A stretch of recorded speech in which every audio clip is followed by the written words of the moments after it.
और इस पूरे चैप्टर में एक ही तरीके का सिस्टमैटिक पैटर्न चलेगा। क्या? उनका क्लाइमेट अलग है, उनकी वेजिटेशन अलग है। क्या मतलब है जब मैं लाइफस्टाइल कहता हूँ? लाइफस्टाइल मतलब होता है खाना पीना। ये डू यू नो फैक्ट के ऊपर ही हम लैंड को बेसिकली पूरी तरीके से समझने की कोशिश करेंगे। यहाँ से उसके हम फॉरेस्ट्री कहते हैं। तीसरा माइनिंग, चौथा रेसिडेंशियल एरियाज, पांचवा इंडस्ट्री।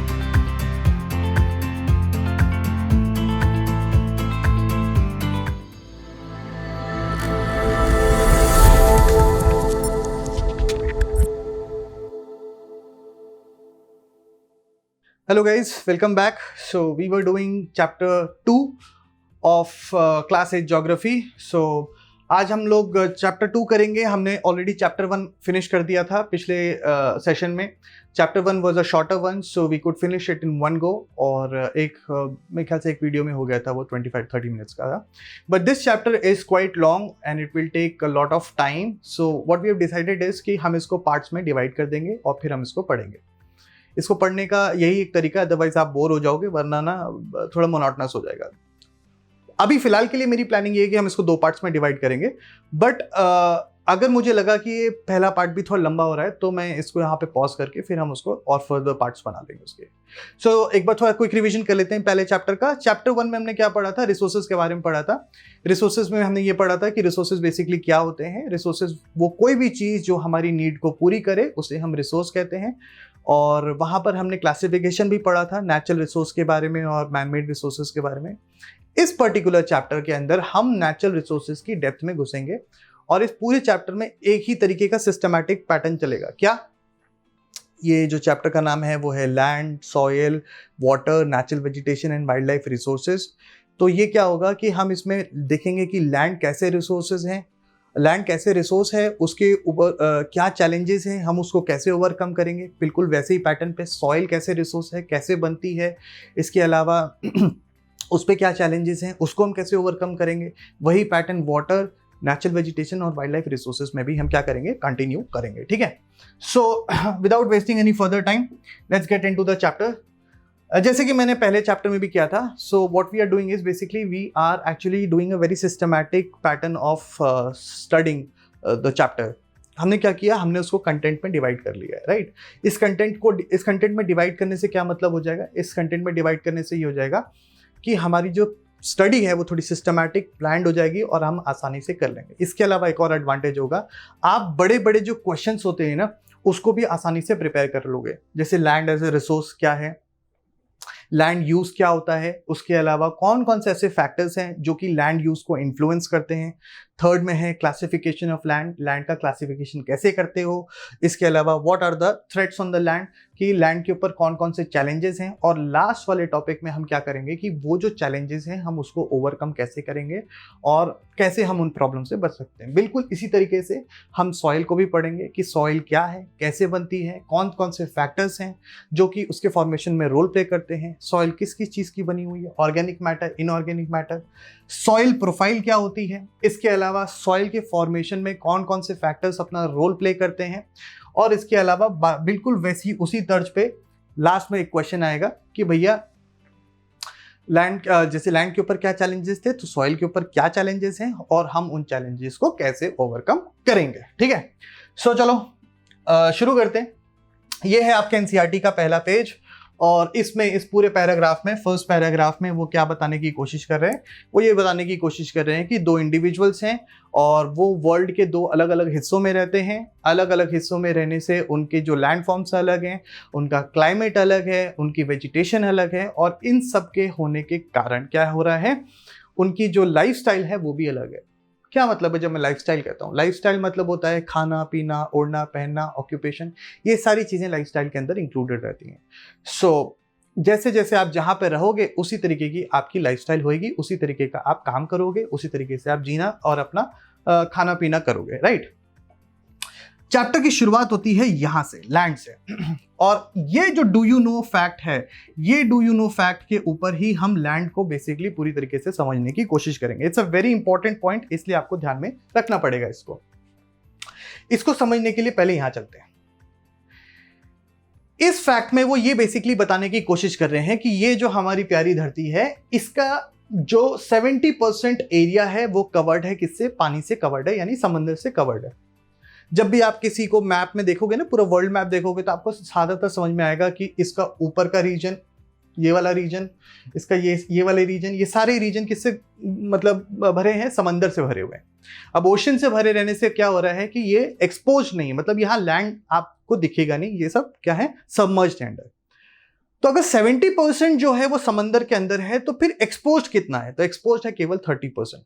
तो वो 30% क्या है? ये है 30%। ये अफ्रीका, ये साउथ अमेरिका, ये नॉर्थ अमेरिका, इसके अलावा ये पूरा का पूरा एशिया, यहाँ ऑस्ट्रेलिया, यहाँ Antarctica, all these are what? Exposed portion. मतलब ये वो 30% बनाते हैं जिसकी हम बात कर रहे थे। ठीक है, ये है इंपॉर्टेंट फैक्ट नंबर 1 कि 70% कवर्ड है पानी से, 30% एक्सपोज्ड है लैंड से। अब दूसरा इंपॉर्टेंट फैक्ट, ये जो 30% लैंड जिसको हम कॉन्टिनेंट्स के नाम से जानते हैं, इस 30% लैंड में बहुत कम ऐसी जगह है जहां पर ह्यूमन पॉपुलेशन काफी अच्छे से है। बाकी जगह या तो एकदम स्पार्सली पॉपुलेटेड है या वहां पर पॉपुलेशन है ही नहीं। सवाल है कितना? तो ये जो 30% लैंड हमारे पास एक्सपोज्ड है कॉन्टिनेंट के फॉर्म में, उसके भी केवल 30% में ही हम जो ह्यूमन पॉपुलेशन हमारी, वो 90% of the human population stays only in the 30% of the continents। सवाल उठता है ऐसा क्यों? जब हमारे पास ये पूरा 30% लैंड अवेलेबल है, तो हम इस पूरे 30% का इस्तेमाल क्यों नहीं कर रहे? हम केवल उस 30% के लैंड के ऊपर क्यों रह रहे हैं और हमारी पॉपुलेशन ज्यादातर वहां पर क्यों है? इसका आंसर हमें नेक्स्ट स्लाइड में मिलता है। ये 2 स्लाइड्स के पॉइंट है, यही पॉइंट मैंने अभी आपको एक्सप्लेन किया है। नेक्स्ट, इसका आंसर मैं नहीं दूंगा, इसका आंसर आप खुद दोगे इसको देख के। कैसे? आप मुझे बताओ, मैं आपको बोल रहा हूं, आपको आपके जीवन में रहने का मैं एक अवसर दे रहा हूं, जहां चाहे रहना है वहां रहो। रेगिस्तान में रहोगे, याद रखना, छुट्टी बिताने के लिए नहीं, लंबे समय के लिए। यहां रहोगे या यहां रहोगे या यहां रहोगे। रेगिस्तान में रहोगे तो पानी नहीं मिलेगा और बहुत सारी प्रॉब्लम्स जैसे कि होती हैं। इसके अलावा जंगलों में जंगली जानवर मिलेंगे जो कभी आपका डिनर बना देंगे। ठीक है, इसके अलावा पहाड़ों में पहले तो 1-2 दिन बड़ा अच्छा लगेगा कि हाँ ठंडी हवा है, बड़ा अच्छा लग रहा है, सब कुछ, बहुत गर्मी से राहत मिल गई।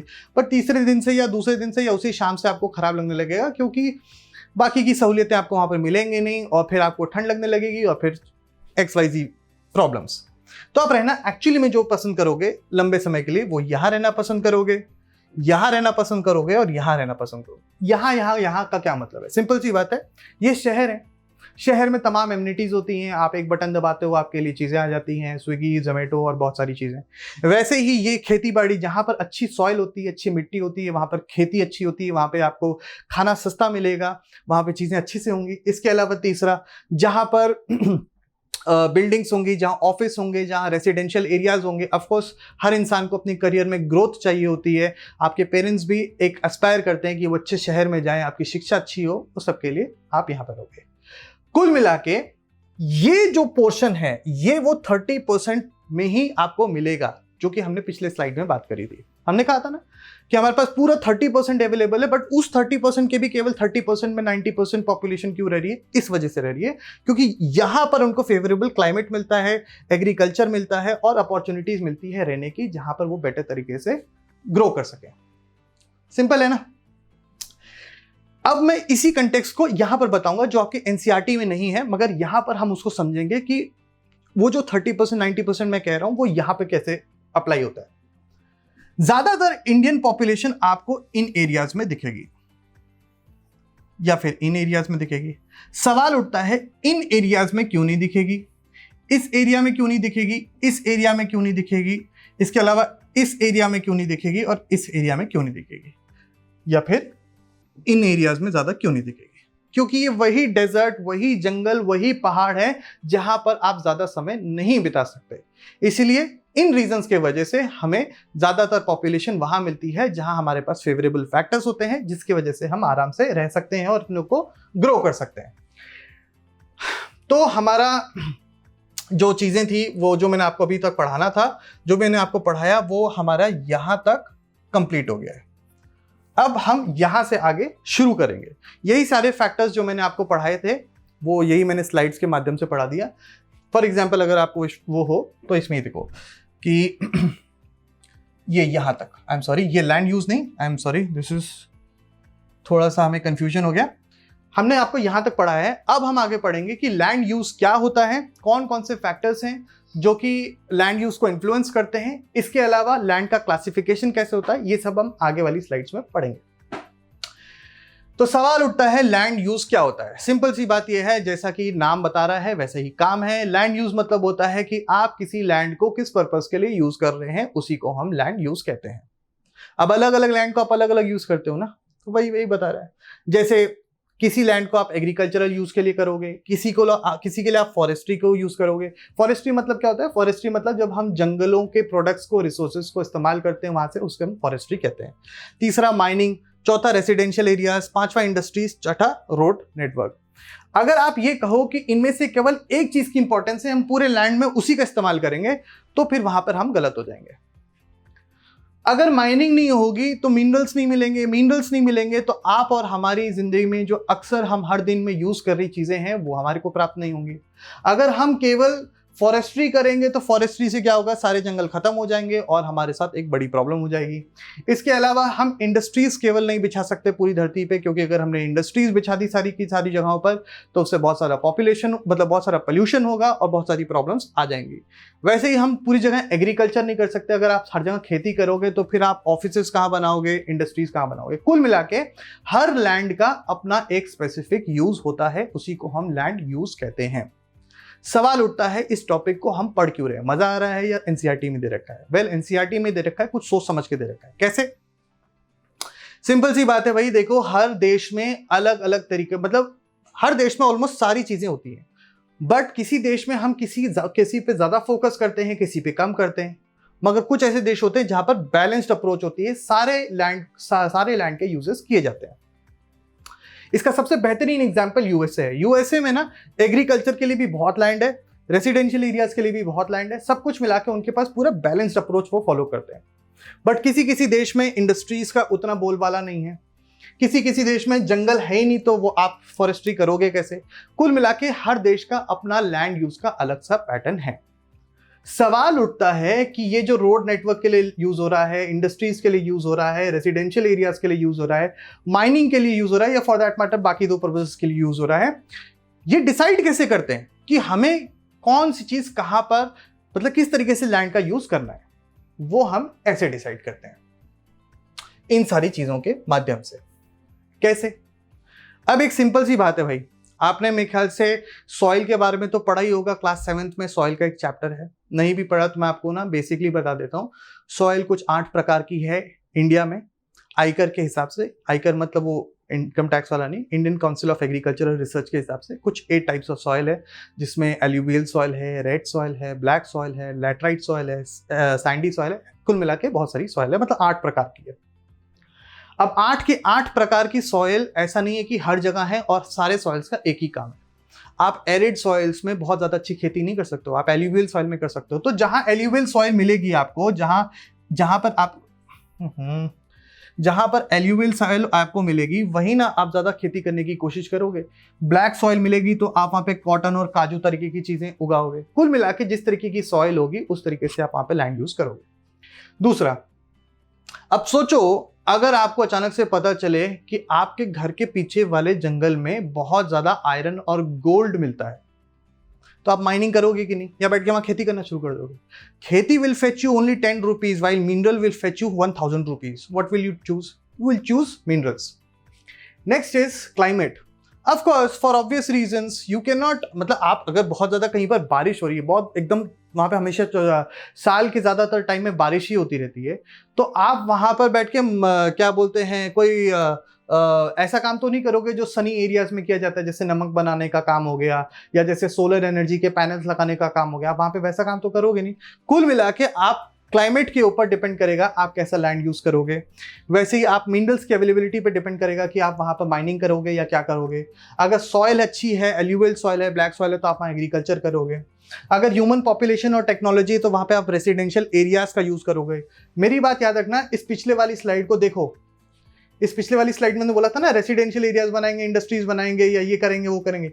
तो आप ये कैसे डिसाइड कर रहे हो? आप ये डिसाइड कर रहे हो इन सारे फैक्टर्स के ऊपर कि क्लाइमेट कैसा है, उसके ऊपर आप काम करोगे। मिनरल्स की अवेलेबिलिटी है तो माइनिंग करोगे, सॉइल अच्छी है तो वहां पर उस तरीके की सॉइल के हिसाब से खेती करोगे, ह्यूमन पॉपुलेशन और टेक्नोलॉजी है तो वहां पर इंडस्ट्री सेटअप होंगी, एजुकेशन हब्स सेटअप होंगे, अगर पानी की अच्छी खासी अवेलेबिलिटी है तो वहां पर आप खेती कर सकते हो, और बाकी पानी जिस चीज में यूज होता है उन चीजों को आप वहां पर लैंड सेटअप कर सकते हो। इसके अलावा landforms, mountain, plateaus and plains, ये बहुत इंपॉर्टेंट है। सिंपल सी बात है कि आप प्लेन्स में ज्यादातर एग्रीकल्चर करना पसंद करोगे, प्लेटोज में जो कि मिनरल रिच होते हैं वहां पर आप ज्यादातर इंडस्ट्रीज या माइनिंग सेटअप करोगे, राइट। तो डिपेंडिंग ऑन कि कैसा लैंड फॉर्म है उसके बेसिस पे आप डिसाइड करोगे कि आप उस लैंड का यूज कैसे करोगे, एज सिंपल एज दैट। मेरे ख्याल से ये क्लियर है, इसमें तो कोई डाउट है नहीं कि आप लैंड का यूज कैसे करेंगे। पहले हमने देखा लैंड यूज कैसे क्या होता है, फिर हमने देखा उस लैंड यूज कि जो इन्फ्लुएंसिंग फैक्टर्स हैं वो क्या क्या होंगे, वो हमने यहां पर पढ़ लिए। I guess this is clear. अगर नहीं क्लियर है तो वापस से वीडियो को देखो, अपने आप क्लियर हो जाएगा। अब हम पढ़ेंगे क्लासिफिकेशन ऑफ लैंड। सिंपल सी बात है, लैंड का क्लासिफिकेशन कैसे होता है, ये तो बहुत ही आसान है। इनको देखो कितना आराम से लेटे हुए हैं, है ना, और एक तरफ यहां देखो, क्या ये जो भाई साहब और ये जो मैम है ये यहां पर आराम से ऐसे लेट सकते हैं अगर ये इनका घर नहीं है तो बस यहीं से समझ में आ जाता है कि ये है कम्युनिटी लैंड और ये है प्राइवेट लैंड। मतलब जब किसी एक इंसान की इंडिविजुअल प्रॉपर्टी है तो आप वहां पर बैठ के, अगर यहाँ पर ये पेड़, ये जो फूल हैं, ये फूल आप नहीं तोड़ सकते, अगर यहाँ पर फल लगे होते तो आप इन फलों का इस्तेमाल नहीं कर सकते थे, because it all belonged to the private land या फिर प्राइवेट प्रॉपर्टी। बट अगर यहीं पर इधर ही हम एक पेड़ बना लेते हैं, उस पेड़ के ऊपर जो है हम एप्पल लटका देते हैं, अगर हम एप्पल लटका लेते हैं तो फिर क्या होगा, वो एप्पल को हम कंज्यूम कर सकते हैं, या फॉर दैट मैटर कोई भी रिसोर्स होगा तो उसे हम कंज्यूम कर सकते हैं। So as simple as that, nothing to explain further. इसके बाद हम बात करेंगे, अब तक हमने ये समझ लिया कि लैंड की कन्फिगरेशन कैसी है, लैंड में पॉपुलेशन डिस्ट्रीब्यूशन कैसी है, लैंड यूज क्या होता है, लैंड यूज के फैक्टर्स क्या होते हैं, उसको कौन कौन से फैक्टर्स इन्फ्लुएंस करते हैं, लैंड का क्लासिफिकेशन हमने समझ लिया कि लैंड का क्लासिफिकेशन होता है एक कम्युनिटी लैंड, एक होता है प्राइवेट लैंड। इसके बाद हमारे को पढ़ना है मेजर कि चैलेंजेस क्या क्या है। ये बहुत इंपॉर्टेंट फैक्टर है। इनफैक्ट ये आप जिस क्लास में हो वहां से लेके और जिस जनरेशन के आप हो वहां से लेके और जो आपके आने वाले टाइम में, ये सारे जो टॉपिक्स हैं ये एवरग्रीन टॉपिक्स हैं, ये आपको हमेशा ही आपके दिमाग में आते रहेंगे और आप इनसे जूझते भी रहोगे और आपको पूछते भी रहेंगे। सिंपल सी बात है। ये एक अर्बन एरिया मतलब शहर का एरिया, और ये है गांव का एरिया। दोनों के पास लैंड है और दोनों के अपने किस्म के चैलेंजेस हैं। अर्बन एरियाज में क्या हो रहा है, अर्बन एरियाज में ये हो रहा है कि लोग स्लम्स में या फिर लोग जो है मार्केटिंग, कमर्शियल एरियाज और बाकी जो ऐसे तमाम एरियाज हैं, जो कॉम्प्लेक्सेस हैं, वो ऐसे एरियाज में बनाए जा रहे हैं जो कि एनवायरमेंटली सेंसिटिव है।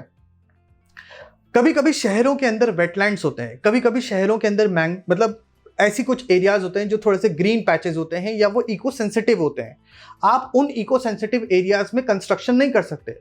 जिस फॉर एन एग्जांपल मैं आपको समझाता हूं कि जैसे एक सिंपल सी बात है, एक एरिया है, एक शहर है, इस शहर के इस हिस्से में एक वेटलैंड है। वेटलैंड का मतलब होता है एक ऐसा एरिया जहां पर मिट्टी रहती है।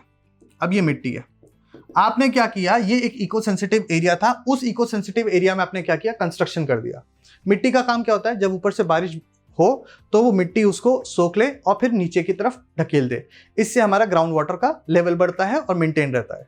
बट क्या हो अगर आपने इस मिट्टी के ऊपर एक कंक्रीट बिछा दिया, अगर आपने इसके ऊपर कंक्रीट बिछा दिया तो यानी वाटर सीपेज तो होगा ही नहीं। आपने शहर बनाने के लिए बहुत अच्छा सुंदर बनाने की कोशिश करी, बट आपने वहां कंक्रीट बिछा दिया। कंक्रीट बिछाने से क्या होगा, पानी गिरेगा नीचे जरूर बट अंदर नहीं जाएगा। अंदर नहीं जाएगा तो क्या होगा, फ्लड आने की बात होगी। थोड़ी सी बारिश होगी, वाटर लॉगिंग का इश्यू हो जाएगा, जैसे कि आपके और हमारे शहरों में अक्सर होता है, खास करके बड़े बड़े शहरों में जहां पे बहुत सारी बिल्डिंग्स और सीमेंट और कंक्रीट का जंगल बन चुका है, जो हमारे लिए एक प्रॉब्लम है। Next is this place. Of course गांव में एक अलग ही चलता है। वहां पर क्या कर रहे हैं, हर इंसान ज्यादा खेती करना चाहता है। ऑफ कोर्स भाई, गांव वालों को भी पैसे कमाने, तो वो क्या करेंगे, वो शहरों की तरह कंक्रीट नहीं बिछा रहे, वो जंगल ही साफ कर दे रहे हैं। वो जंगल किस लिए साफ कर रहे हैं कि ताकि वो जंगल साफ करके वहां पे एग्रीकल्चर अपना लैंड बना सके, वहां पे खेती कर सके।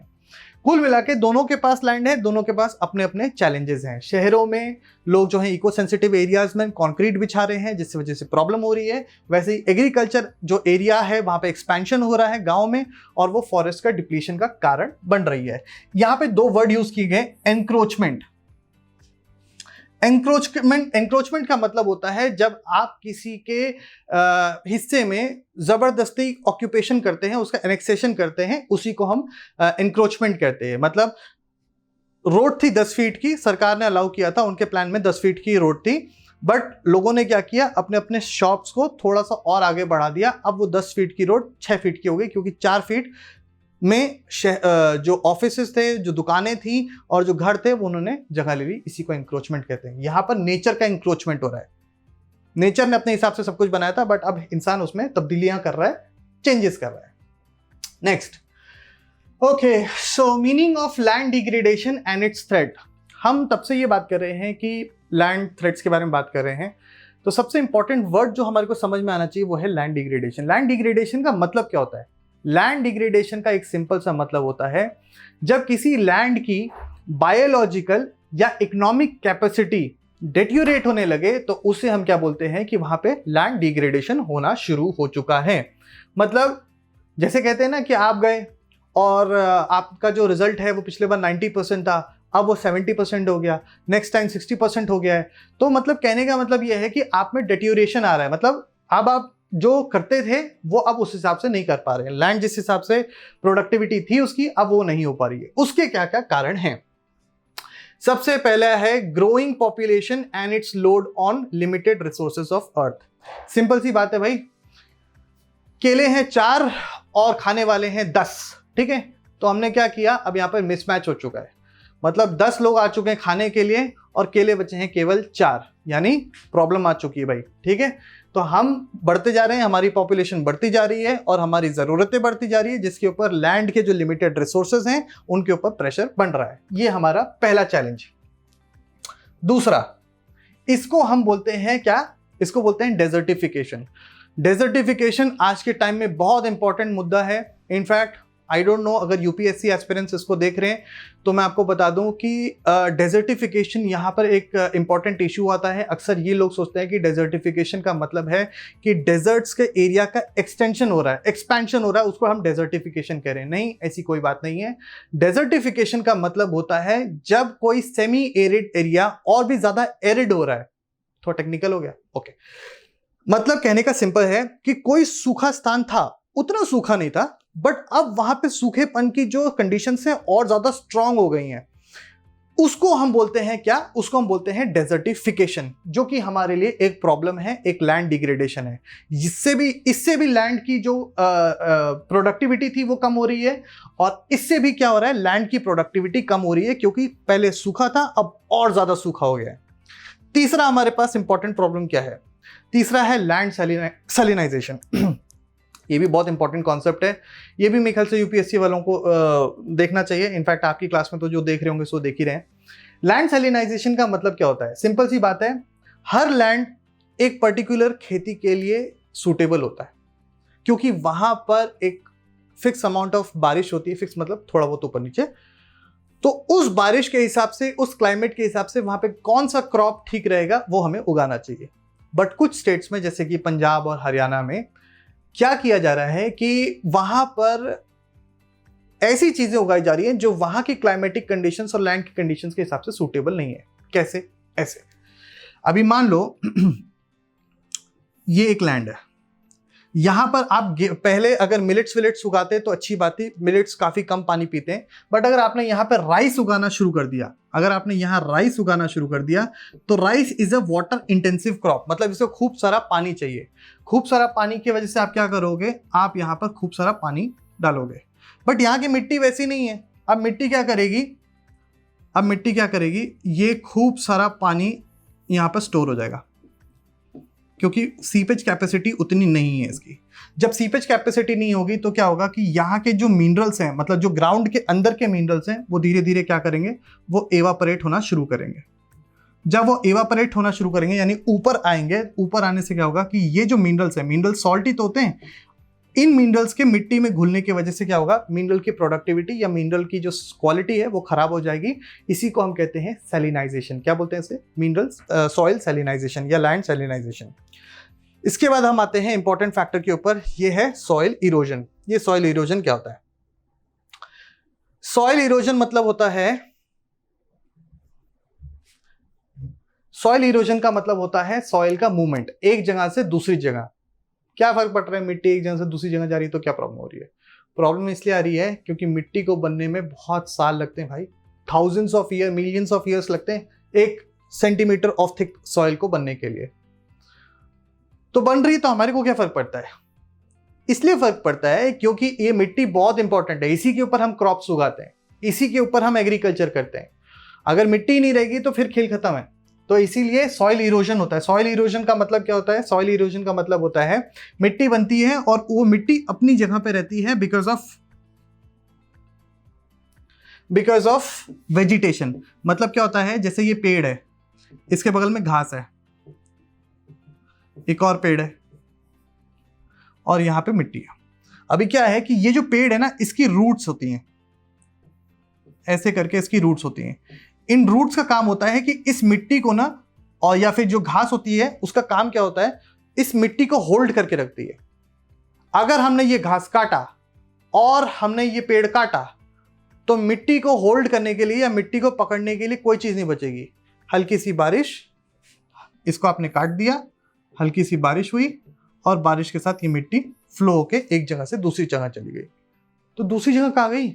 दूसरी जगह ये गई नदी में। नदी के अंदर उसका जो बेस होता है वो वहां पे चली गई। अब वहां बेस में तो मिट्टी उठाएंगे नहीं, वहां पर तो एग्रीकल्चर करेंगे नहीं। तो सिंपल सी बात है, ये सॉइल इरोजन बहुत बड़ी प्रॉब्लम है हमारे लिए।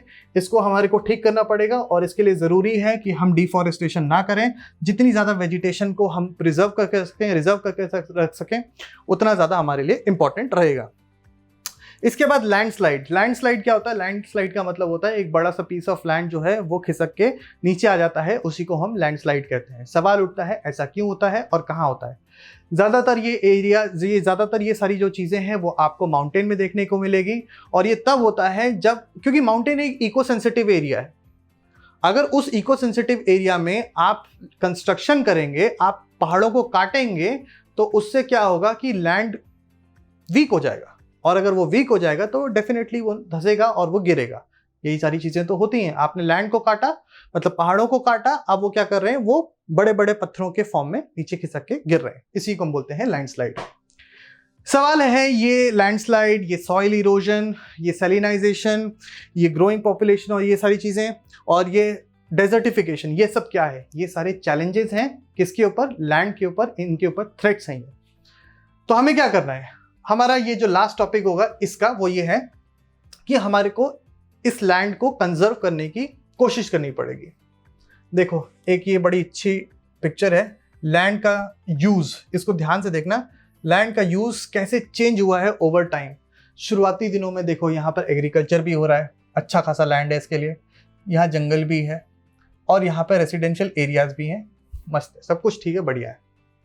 फिर इन्होंने क्या किया, अब धीरे धीरे करके यहाँ पे फैक्ट्रीज बनना शुरू हो गई, ये इलेक्ट्रिक लाइन बेचनी शुरू हो गई है। यहाँ पे ये भाई साहब भी आ गए। धीरे धीरे ये देखो, ये जो इतना हरा भरा एरिया था ये कम हो गया। अब यहाँ पर क्या हो रहा है, रेसिडेंशियल एरियाज आ गए और बाकी सारी चीज़ें आ गई। अब लास्ट में क्या हुआ कि ये जो खेती थी, ये खेती भी खत्म हो गई। इसके अलावा जो पीछे जंगल था वो भी खत्म हो गया और चारों तरफ क्या आ गया, बिल्डिंग्स आ गए, कॉन्क्रीट आ गया। It's a good example of how the land use has changed over a period of time. Next is conservation of land resources. बहुत सिंपल सी बात है, सिंपल सा कॉन्सेप्ट है। जो हमने चैलेंजेस पढ़े ना उसका उल्टा कर दो। मतलब सिंपल सी बात है, आप डॉक्टर के पास गए, डॉक्टर को बोला कि सर मुझे फीवर है, मेरे टांग में दर्द हो रहा है और मेरा ये सारी चीजें, आपने कंप्लेंट्स बताई, डॉक्टर ने क्या किया, उन कंप्लेंट्स के लिए मेडिसिन दे दी, आप ठीक हो जाओगे। सिंपल सी बात है, बिल्कुल वैसे ही। ओके, सो हमने ये तो पढ़ लिया कि हमारे सामने क्या चैलेंजेस हैं। सिंपल सी बात है, उन चैलेंजेस का ट्रीटमेंट कर देते हैं, हमारी प्रॉब्लम सॉल्व हो जाती है। कैसे?